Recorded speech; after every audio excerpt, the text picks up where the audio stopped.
Well, welcome into yet another episode of the Online Church Blueprint. I am Andy, one of your hosts, and I'm going to be joined by Mark Lutz in just a few minutes. And man, today on episode 17, we have an interesting conversation for you. Typically, we try to give tips and tricks and kind of the blueprint, as the name suggests, for creating your online church. But there's an article that we kind of wanted to talk about, an article from The Atlantic by a writer named Jake Meador, or Meador. I might be pronouncing that wrong. And the title of the article is The Misunderstood Reason Millions of Americans Stopped Going to Church. And it's the misunderstood reason thing that really got to me. And as I was reading it, I was like, this would be an interesting thing to talk about with Lux, or to talk about in the context of Lux, and talk about also with Mark Lutz. And we kind of have a broad conversation about church community, and then the state of the church in the digital sense, but also in the physical sense. And then we kind of get into some interesting kind of tips and tricks and how-tos to actually form community, shared language and all of these other things that are kind of found in there. But there's a lot of meat into what Mark is actually talking about along with us today. And so we wanted to bring that to you. Obviously, none of this show would be possible without our good friends over at Altar Live, the best place for online church engagement. You can sign up for a 14-day free trial for this platform that really does it all. We're talking about church community, and we're talking about creating church community. And a lot of what we talk about today has to do with the fact that most people think that online church is just simply setting up a camera in the back of a room and then preaching at it. And we actually talk about that in the episode. But Altar Live does things differently in that. And so you're going to hear things filtered, the entire conversation today filtered through the lens of what Altar Live can actually do. And that is bring you live streams, but also bring you face-to-face community, face-to-face camera and voice connections during your live streams, at tables and in lobbies before and after services or events, meeting rooms, that can take the place of all of your Zoom subscriptions. You can now just have one Altar Live subscription, small group rooms, notes and chat and all of the things that are happening there, and a whole lot more, all kind of contained in this one package called Altar Live. You can sign up for a 14-day free trial right below, and you might be able to extend it a little bit if you actually just email and talk to some people and let us know how you're doing. But yeah, we would love to have you, try out the platform just a little bit and see what you and your digital church and your physical church that's trying to get a digital presence, or your completely digital church, to see what we can do for you. But hey, enough of that. Let's get into this amazing conversation here with Mark in the Online Church Blueprint.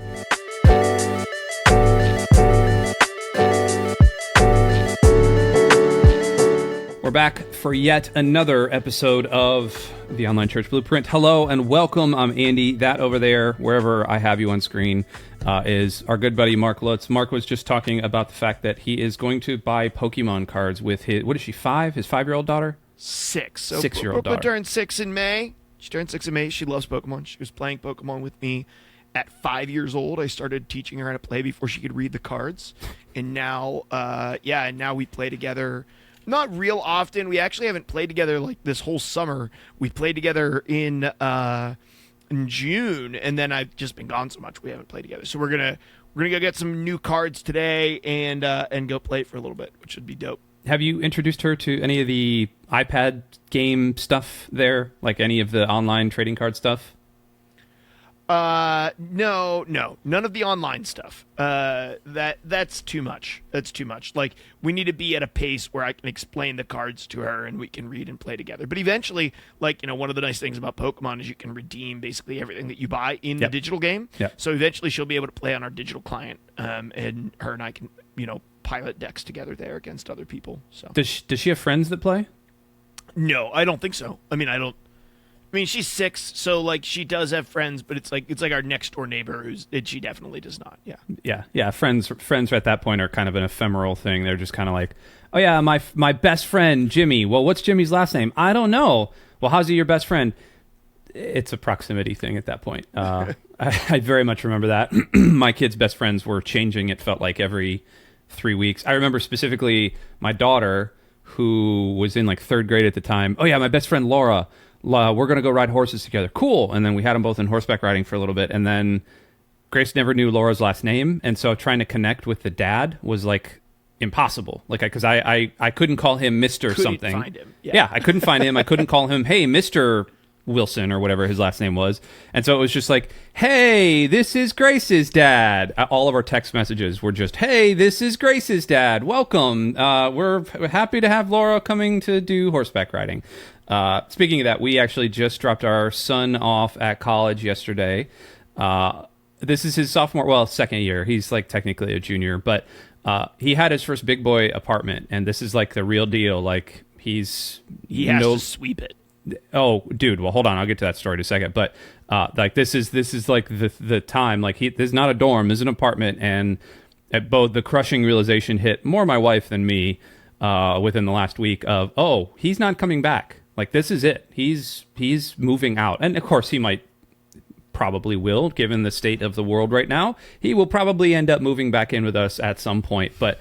There is that sense of finality, like, he's 19. He's going off into the world now. This is not just college. But we dropped him off at the apartment. Well, we got there, and the apartment was in kind of not the best part of town. It wasn't the worst, but it definitely wasn't the best part of town. And we walked in to this like shabby, busted up 1996 apartment. It's one of those like got 4 bedrooms and a thing. Smelled like cigarettes, like stale cigarettes. It looked like it hadn't been cleaned, I kid you not, since 1996.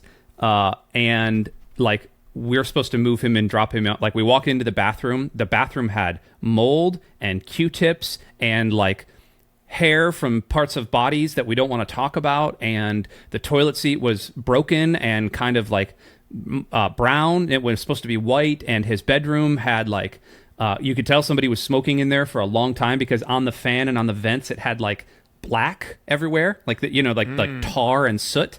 Yeah, and all that suck too. Sure. Oh gosh, and it was a heck of a day yesterday. And my wife has been crying since we got home. Like she got home. We got home last night. It was a 2-hour drive or something like that back. And we got back, and she just sat on the couch and was just like, "I can't believe we left him there. I can't believe we left him there." She pulled out the stove. She's an incredible neat freak, and I love it about her. She pulled out the stove, and there was literally like sauce packets from cup of noodles or like from ramen packets, and like vanilla wafers and crumbs that looked like you couldn't tell what it was from, and just like it was sticky and brown everywhere. Like it was disgusting, dude. So yeah, hold on to your babies. Play Pokemon with them as long as possible, because soon enough you're going to be dropping them off at their very first apartment, and it's going to smell like cigarettes. Yeah, tasty. It's been a real emotionally charged day here at the Mage household, but It must have been, yeah. Yeah. So as she was leaving today, she just had this withdrawn face as she was going to work. It's like, babe, I don't know what to do for you. I'm sorry. But hey, we're not here to talk about that. We can talk about college stories all the time. We're here to talk about digital church, and part of what the Online Church Blueprint does is we talk about ways to get you and your digital church presence and your physical church into the digital sphere and all those other things. And we kind of wanted to take it in a different direction today. So there was an article posted by this guy, Jake Meter, in The Atlantic. And The Atlantic, obviously, we know is this big publication all over the place. But the title of the article, and I'm going to post it in the show notes, was "The Misunderstood Reason Millions of Americans Stop Going to Church." And that immediately caught my eye. And so I started reading it. Now, the article itself does talk about the fact that people have stopped going to the church. It says 40 million Americans have stopped attending church in the past 25 years. That's something like 12% of the population, which is pretty staggering number. Like, yeah, that's a lot less people in church, right? Yeah, a lot less. Well, I preached at Lux a couple of nights ago, and I was doing some research kind of about the same thing, and it was about 2/3 of the United States population about 25 years ago, according to Barna. So like 67% were going to church. 90-something% acknowledged that Jesus was an actual person. And then that number has actually gone down into like the 60s and 70s now. And the amount of people on a church on a Sunday is like something down in the 40% of total Americans, which is crazy in the past 25 years. So you can get through the article, and you'll be able to reference it a little bit. It talks about church abuse, and it talks about the things that people are normally cluing in on as reasons that people are leaving the church. You know, I like, what are some of the common reasons you've heard people are leaving the church, Mark? I mean, those reasons are like a wide assortment, right? And it just sort of depends on at what age. I think that people who have left the church without any intention of returning, I think that a lot of that has more to do with sort of like making decisions at a relatively young age before their brain was like fully formed or fully knew what they were deciding, and then just sort of like running with that hunch, right? Like at 11 or 12 years old, I realized the church is just full of hypocrites and organized religion is a hoax, and so I don't want to have anything to do with the church. Yep. And certainly have seen that experience, and a lot of that is sort of like I've never really gone back to determine. I'm 35 now with 2 kids, and I'm still running off of a 14-year-old's assumption about organized religion, and haven't really taken the time to go back and think critically about whether or not I actually believe that. Right? It's just sort of like my life is fine, I'm perfectly okay, I don't really need to like change anything that I'm believing or thinking, and so I'm just going to kind of stick with it. Totally understand that. Then the other side of that is a lot of people who are just like, I didn't leave church, but they also haven't been to church in like 4 years, yep. right? Like, yep. I didn't leave. Like, I'm still part of church. Like, we're online sometime, or like, yeah, we go. We go, and it's like, well, when's the last time you were there? And you're like, well, I guess like, I don't know, like February 2020 or like like Christmas 2019, like we were there. And then we went back that one time.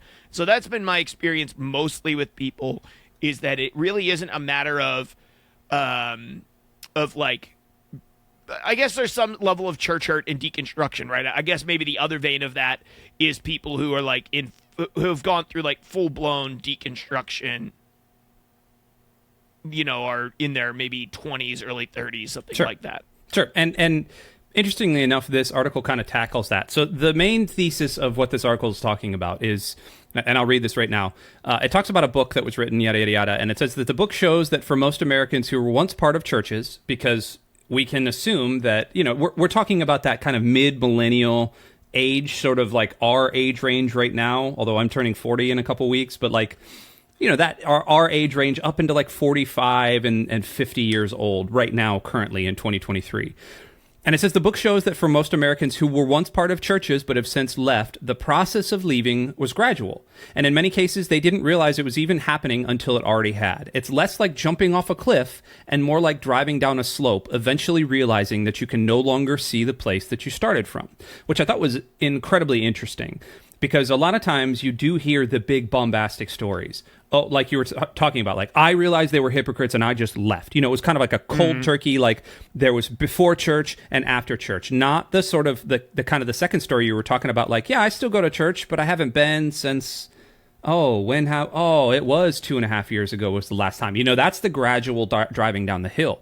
And so the other kind of point I want to prop up here before we get into the discussion is that the article talks about 2 different people. One that is kind of younger and one that is older. There is the 30-something person, 30-something woman, they call her, who grew up in a suburban megachurch. They were involved in campus ministry all throughout college, got married to somebody who was a little less religiously involved, and then had a couple of kids and realized right about the second time, or through the second child, that they valued sleep over actually going to church on a Sunday morning. Not intentionally, just it was almost like a survival mode that they were in.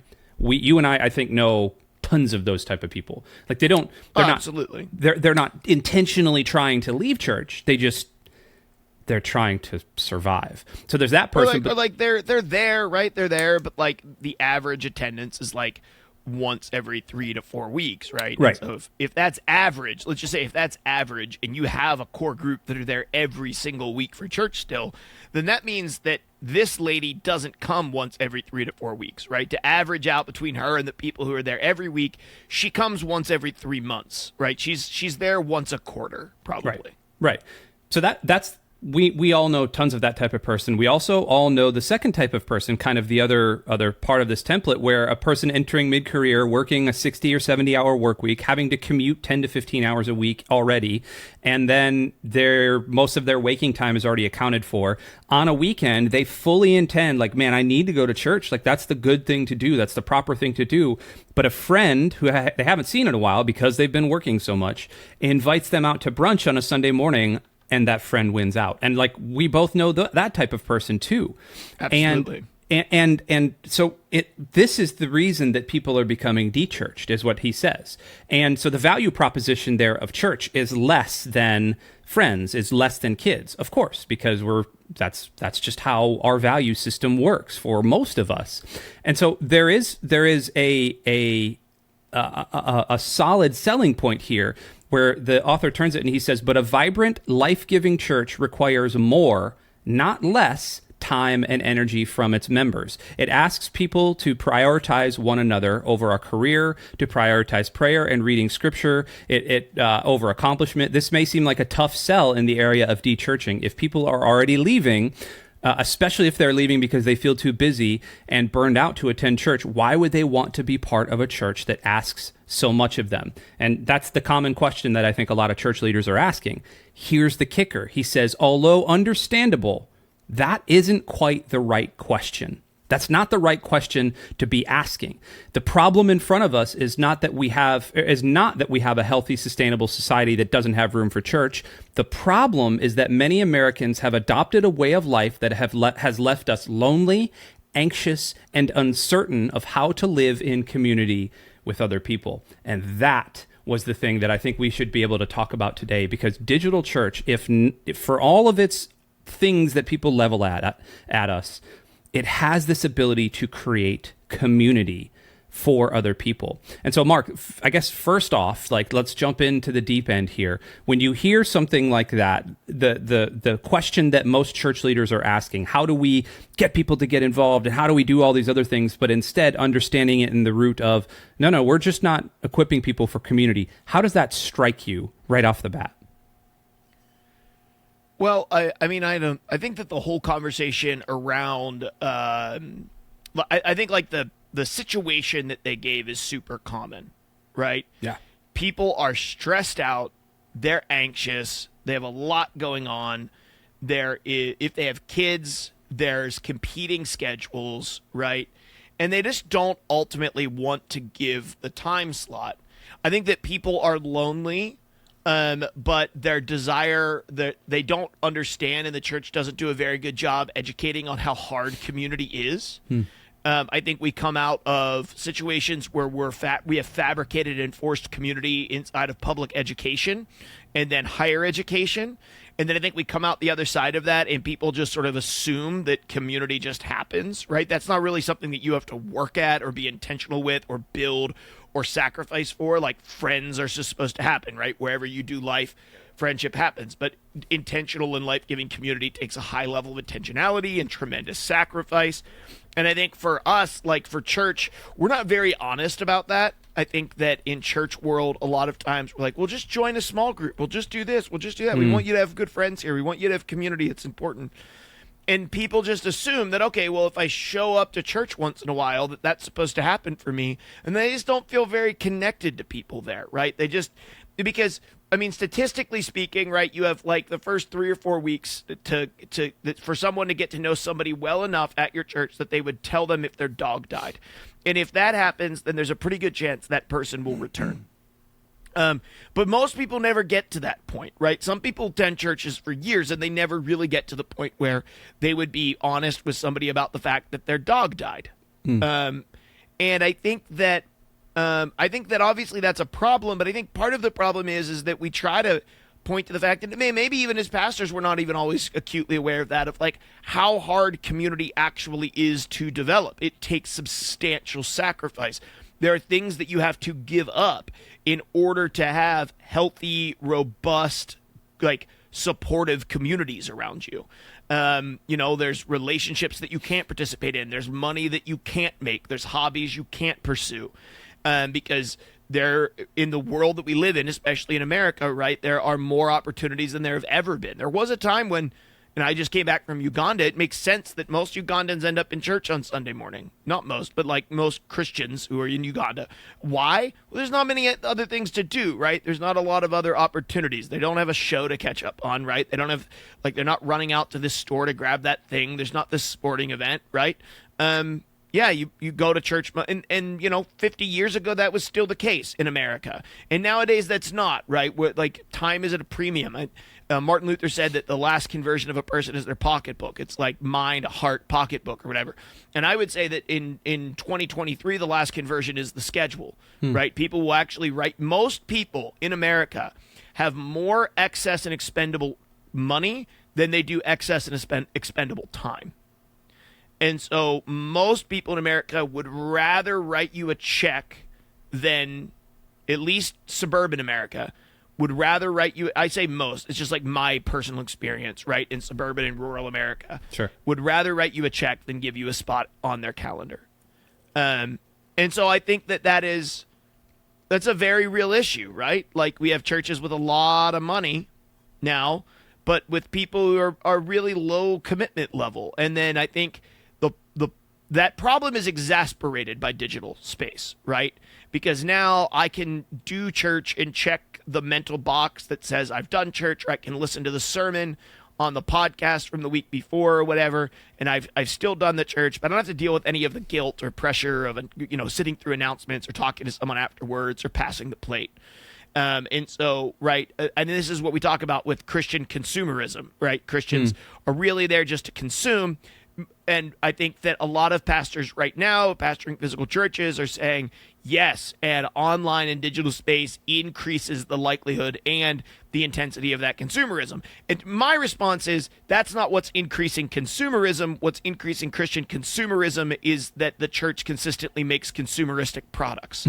And what you have created digitally is a distinctly consumeristic amenity, right? Most of the church's ministries that we add nowadays aren't actually ministries. They're amenities, right? A better children's ministry, an upgraded youth ministry, a better online service, right?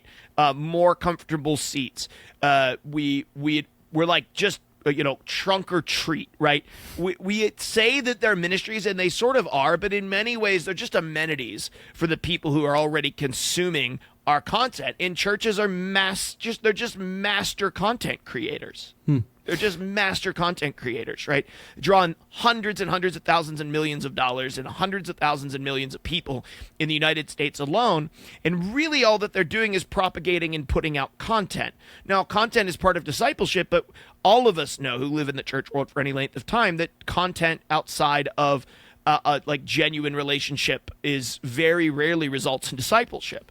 And so we have a lot of sort of like I call it Christian obesity, right? Or Christian gluttony, where we just are eating content. And then eventually, here's the thing, right? Like, people realize that that's what's happening, and eventually that's not a compelling reason to come to church, right? Eventually there's better content.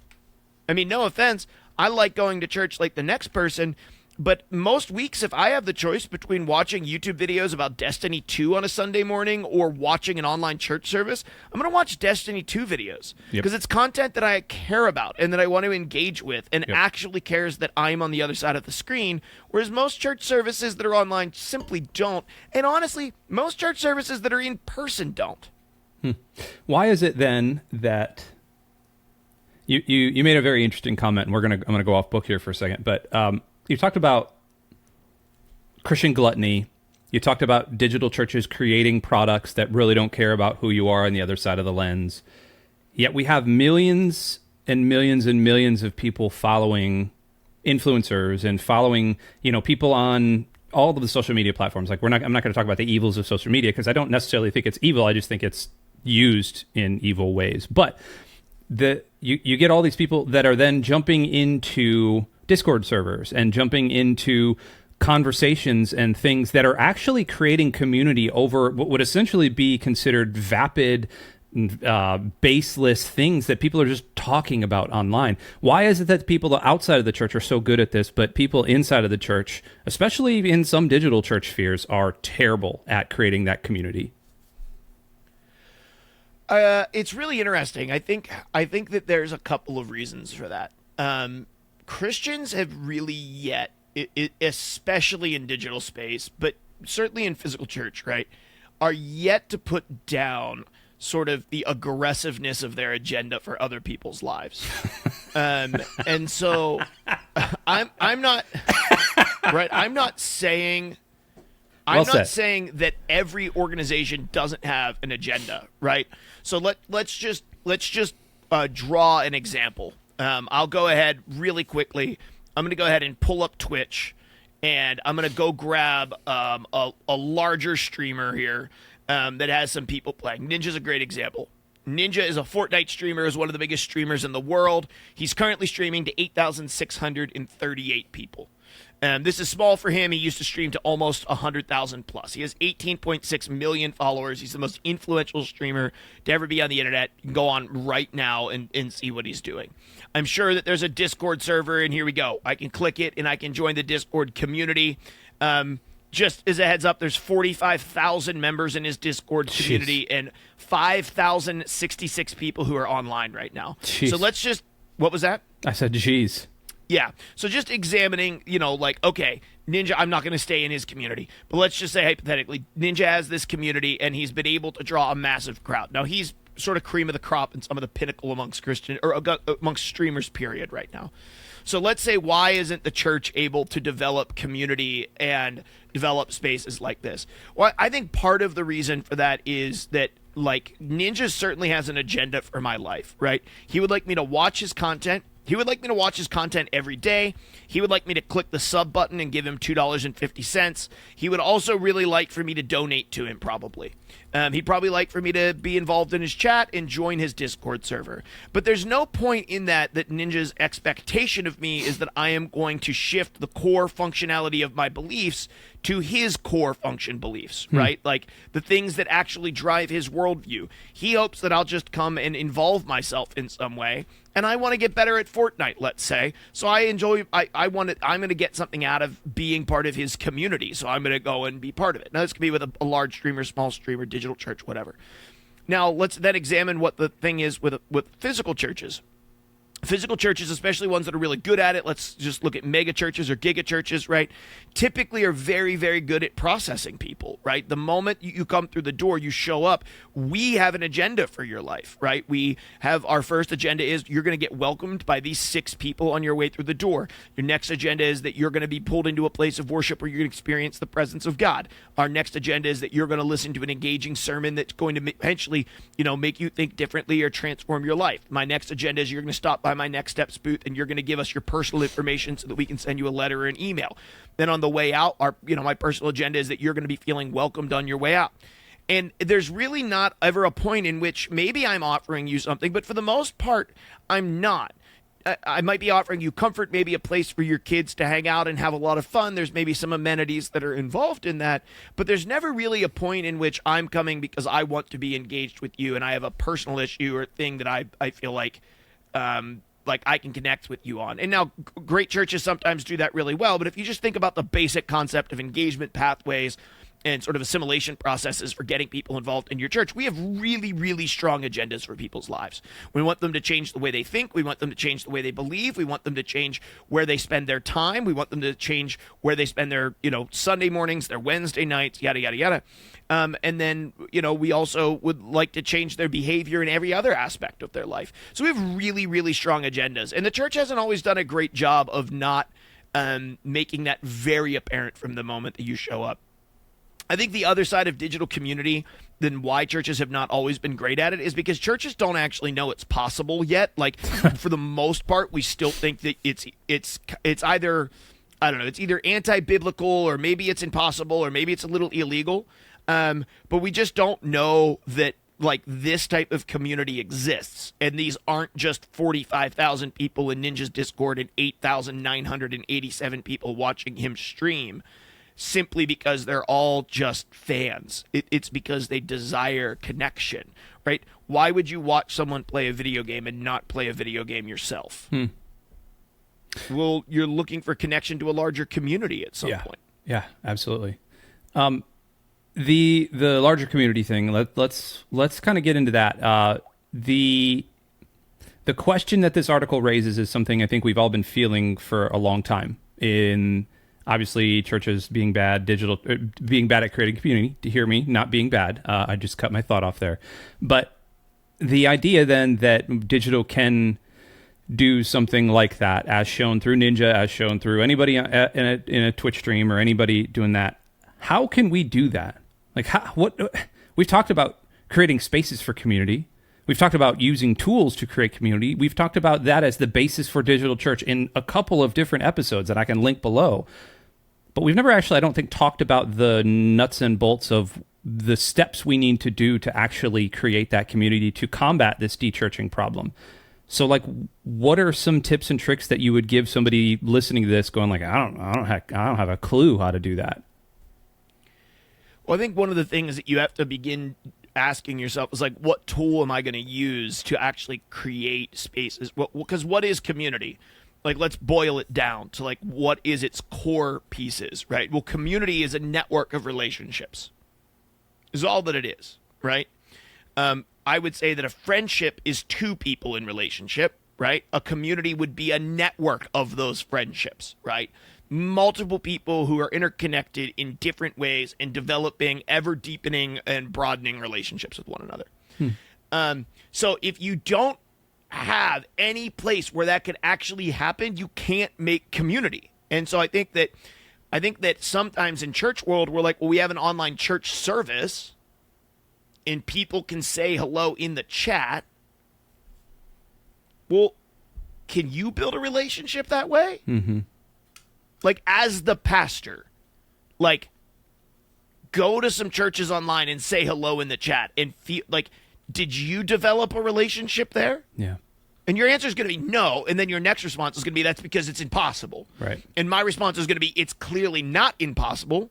Twitch in and of itself has hundreds of millions of people, and Discord has probably more than that who are in it, who are actually doing it. So the truth is that all evidence would show that you're wrong. It's not impossible. You just don't know how to do it. Right. And so the real issue there becomes like, what are the tools that you're using? You need to examine the tools, and then you need to realize, and then also I think there's so much that has to be deconstructed inside the church right now when it comes to our understanding of digital space, the theology around digital space, sort of the practice of digital space. The missiology of it, I guess, is I guess that's kind of like one of the Christian fields of philosophy, right? I learned about that not that long ago. I'm not real bright, but someone did tell me about it. It's a good word. Right? Missiology. So, like, what's some of the missiology, like the actual practice, like the why it matters of the other things that we believe about digital space. And so you got to iron out, you got to deconstruct your view of it, and then you got to begin to really understand, like, what the purpose of the digital space is for and how it can be best used. And then once you realize that and you start building relationships here, right, then community becomes more natural, because then it's like, okay, I have a relationship with this person. We've been meeting over Zoom, and I'm getting to know them. They're getting to know me. And now I have this other person I'm kind of doing the same thing with, right? Well, if I introduce these two people to one another and they begin cultivating a relationship in some way, well, now it's really jiving. Now we got a community that's developing. Yeah. What if we had 6 or 7 people that were in a small group that met online every week? And if you're thinking like, this is only for the young people, you're wrong. You're so wrong. So my wife's uncle lives he's freaking brilliant, right? He's retired, incredibly smart, a very eccentric individual, right? He was the head of nuclear safety for the United States of America, worked in the Pentagon for many, many years. So, like, think all nuclear weapons and all nuclear power plants. If there was a leak or problem, he was the guy who dealt with it. Nice. Down from the president. Nice. Very intelligent. During COVID, he had a small group, and his church didn't know what to do, and he invited his small group, which was mostly made of people who were retirees and a few people who were younger, to go online and do their small group. Well, what happened when church came back? They didn't stop doing it online.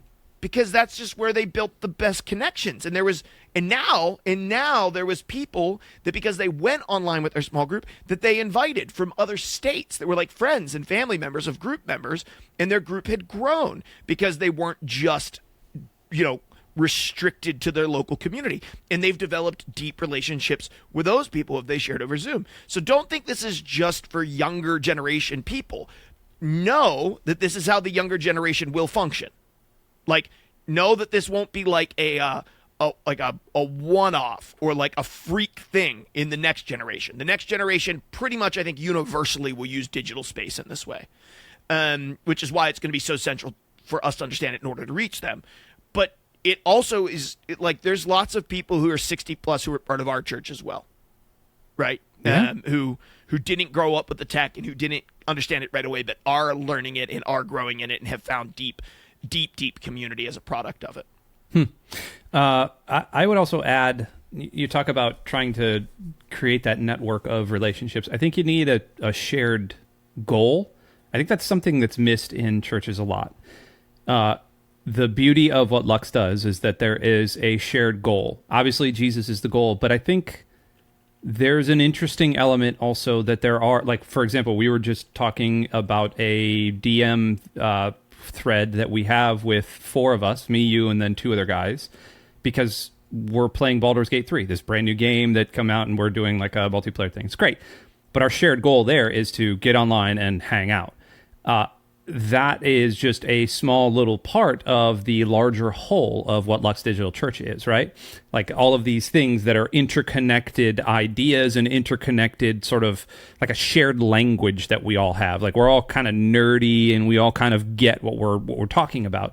I think a lot of churches miss that. They have a shared language, but that language, especially in the physical churches trying to go digital, that language is very much megachurch from the 90s language, talking about, using words like discipleship and fellowship and, the churchy, I'm going to, when we're praying, we're going to put a hedge of protection around people. None of that is bad stuff. But people in a digital sphere, most of the time that have left the church or are de-churched or unchurched are going to hear those words, and one of 2 things is going to happen. They're going to think about that old church that they used to go to and immediately shut off, or they're going to not understand what's going on and immediately shut off. And so I think we need to create like a shared language and a shared goal. Was that a common sort of idea that you had going into Lux when you and your wife started doing it, and essentially you being the main communicator, creating a language around it, or did you just kind of do what feels natural and then people started gathering around it? Well, there's nothing that we've done at Lux that hasn't been done with a pretty high level of intentionality. Right. And so we've been pretty unapologetic from the beginning. So I think there's things when I'm actually working with 2 people right now who are thinking about planting online churches, and I'm beginning the process of figuring out how to walk them through those steps. And so these are the steps that we went through. We took Acts chapter 2 and I completely tore it apart and then said, okay, what are the bones of this? Like, what is the minimal ecclesiology that we would need in order to be a church? Because I think those things are outlined really well in Acts 2. We came up with basically 4 or 5 things that are key, which is basically a church is a group of people with shared devotions, right? There's some core beliefs that we devote ourselves to. We share those things in common and we all devote ourselves to them. That's what a church really is. It's not a building. It's not a 501c3 status, right? It's a grouping of people, a community of people with a shared grouping of devotions. That shared grouping of devotions in Acts chapter 2 is the apostles' teaching, so the Bible, the Lord's Supper, I would say the sacraments. I think you could also pull in baptism amongst maybe marriage and other things, depending on what you consider to be sacraments.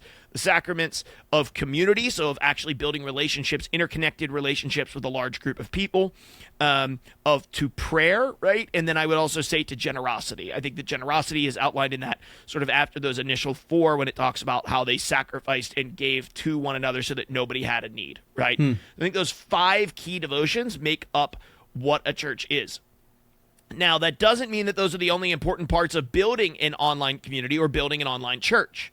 I think from there, you have to examine and say, okay, what are the historical pieces of church that are not biblical? They're extra biblical. That doesn't mean they're non-biblical. It just means they're not in the Bible, right? So the way that we do songs, the way that we print bulletins, the way that we organize services, children's ministry, youth ministry, none of those things are wrong. They're all just extra biblical, not non-biblical, extra biblical. So then we look and say, what are the extra biblical things that the church has done historically that help us to accomplish our mission? which you have to ask, what is our mission? Well, it's to reach people because that's what the Bible teaches us, to evangelize and to disciple. Okay, well, that's the command that Jesus gave us as a group of people with these 5 shared devotions. Fantastic. How do we go about that? For us at Lux, we say we have a one. And so we have a specific person that we're going after. So if we have a really narrow focus, and for us, this is a person who's deconstructed or left the church but is familiar with church. This is a de-churched person that we're after in the gaming community. Okay, if we're after a de-churched person, then what are the extra biblical things that the church has done historically that help us to reach the person that God has sent us to reach? And so we include those things. And what are the extra biblical things that the church has done historically that would diminish our ability to reach the people that God has called us to reach? So we don't do those things. So just for example, we have sermons, we have a weekly service, we have a worship song. Why? Because de-churched people don't want to attend a cult, right? Because they're still Christian in belief, in core concept. Some of their beliefs have strayed, but for the most part, they would consider themselves a Christian. They just haven't gone to church in a really, really long time for a lot of them, right? So what we want them to know is as they're coming back to church, or they're sworn off church, but they've encountered this, it's interesting to them, they'd like to explore it again. We want things that are familiar, but a degree enough off of familiar that it's intriguing, right? And so we want things that make them feel comfortable, but none of the things that cause wounding.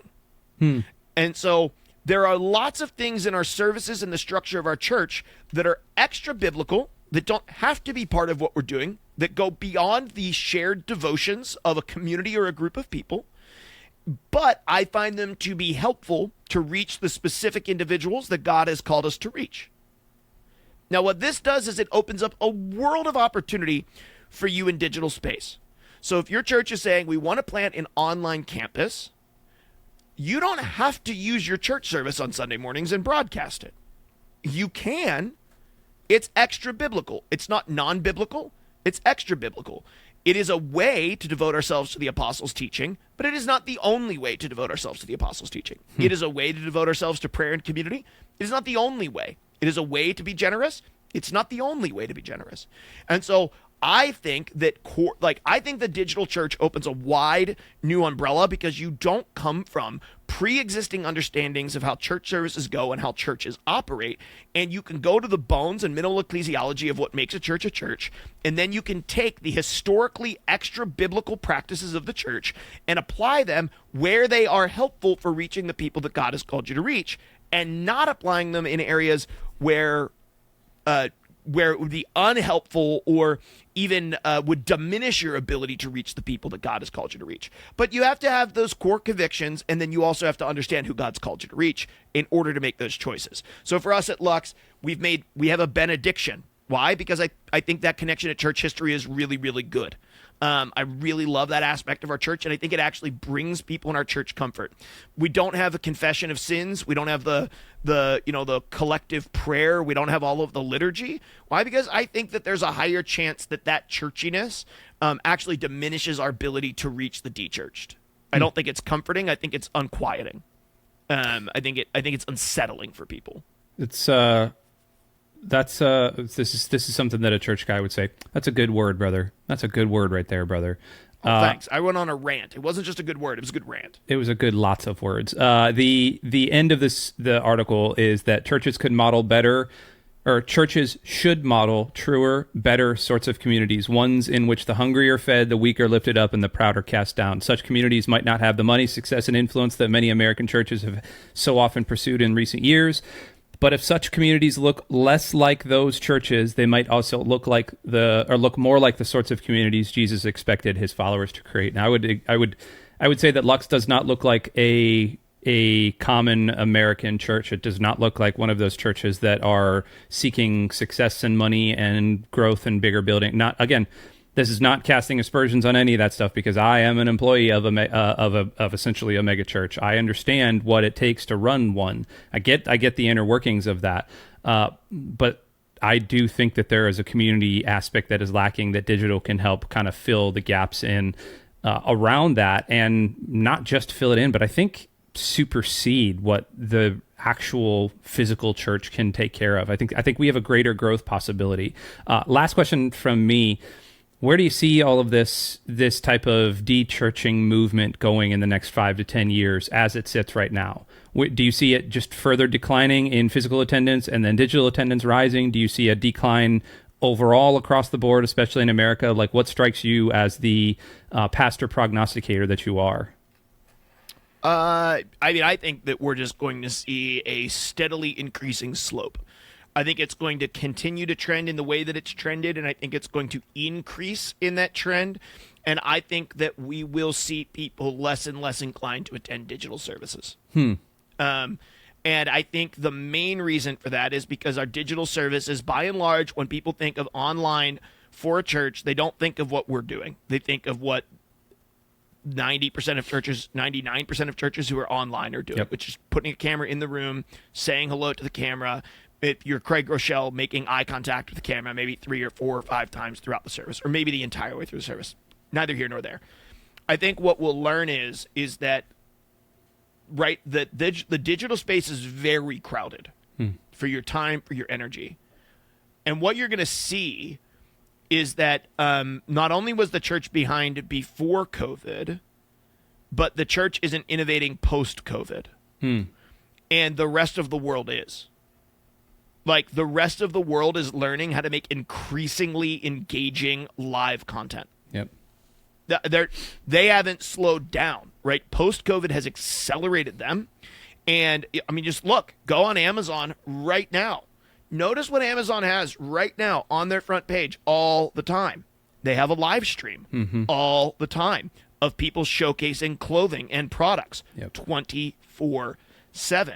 Right? Amazon's not going to quit doing that probably. That's probably only going to increase over time. More and more organizations and companies are going to figure out how to do that. And they're going to figure out how to do it better than the church. And if the church won't innovate and won't learn how to do it better, I don't think the church quite realizes when they came into the digital space how much competition that they were stepping into. Because they were stepping into way more competition than the parents' kids' soccer schedule. That's already competing for their Sunday morning. So I expect it to diminish. Now, I think that we will see innovation. I just think those innovations will be like Lux, and I think there'll be micro innovations. I'm not trying to brag about that. I do think that our church is different than most online services, and I'm not saying that I think that physical churches are going away. I just think that physical churches have shown throughout the last however many years, we saw this 40-some million people leaving churches, that they are consistently less effective. And I'm not saying that means they will be ineffective completely. I don't think that means that physical churches are dead. I don't think that mega churches and giga churches are over. I actually think that smaller churches are going to continue to fall apart and continue to close their doors, and mega churches will continue to exist. I think that mega and giga churches will be around. But in the next 5 to 10 years, I think that we will consistently see less and less people in church, and I think it will accelerate rather than decelerate. Now, of course, historical events, economy crashes, things like that tend to drive people back to church. So maybe I'm wrong, and we'll see more of the world fall apart, and we'll see more and more people connected to church. But we're also dealing with generations now that are making decisions for children, millennials, who by and large are more convinced that the church is part of the problem than part of the solution than ever before. And the last place they're going to go is to the church whenever the economy crashes or our country goes to war. So I'm not terribly convinced of that either. So I think that we will see innovative digital spaces grow, but I think by and large we'll see statistics come out from places like, Barna and stuff that are going to tell you that digital is dying, when in fact the form of digital that isn't building community is probably going to diminish. It's a good word, brother. I appreciate that. Lots of words today. Good. That's a good book that you just read there for us. Hey, we would love to hear your comments about all this as well, because we actually are trying to form community around all this stuff. Hit us up in the comments below, in the chat, all the things. If this is on a YouTube premiere, we would love to get a chance to chat with you. But until next time, Mark, I will see you, I guess, probably like maybe Sunday to play Baldur's Gate. Yeah, sometime soon. It'd be awesome. Sometime soon. Thanks, everybody. We'll talk to you next time. Goodbye.